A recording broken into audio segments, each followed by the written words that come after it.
Well, guys, welcome back to the channel. So, to survive a um, nuclear disaster, we might think, are we gonna just to survive with coffee bean like this? Well, not necessarily. But what about if we have coffee and a fish pond supplying fish in a safe location like this one, right? What's gonna, it's not an issue of when and how. It's most likely it's going to happen in our lifetimes. The way things are in the world, I mean, the power, nuclear arm arsenal countries are just ready to hit the button. I mean, this is not the apocalyptic, issue. I mean, the saying, but things are the way it's going. I mean, they're getting themselves ready for what's going to happen next, and that's the disaster we mankind is expecting for some time now, especially this in this decade.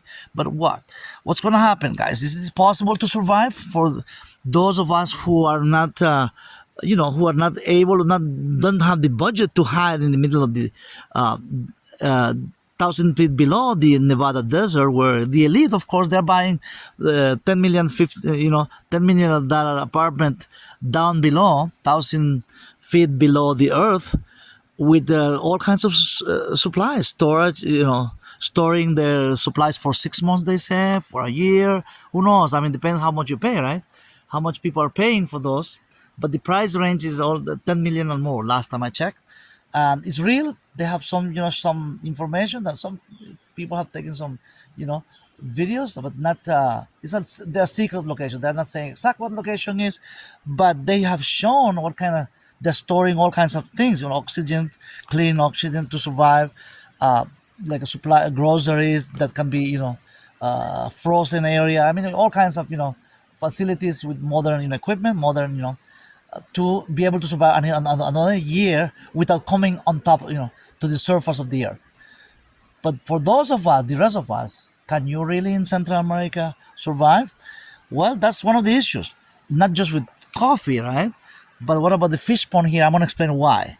I said, well, is that doesn't make sense. Right? At first, you'll think, well, everything is going to be a mess. There's not going to be a single location in the world. That's the first thing, right? First thought that you're going to be able to breathe clean air. Not even Central America, right? But or Latin America as a whole, even South America, Brazil, Mexico. I mean, Argentina, all don't go in South Antarctica. Everything is going to be contaminated. But what I'm sitting here, my location at this moment is the mountains of Central America. The province is this is in the middle of nowhere, I say, but in the middle of somewhere, middle of the mountain, which is bordering the province of Colón and province of Comayagua in Honduras. In these mountains, where the main source of income for people, for farmers, is coffee. Just I show you, and of course, people, not just farmers, not just grow coffee, but bananas, like I'm gonna show you here, all kinds of little fruit, like the guava I'm showing you here. Plenty of fruits, if you may. You see all this is you see all on the floor. Nobody's eating, not even the pigs. I mean, there's so many rich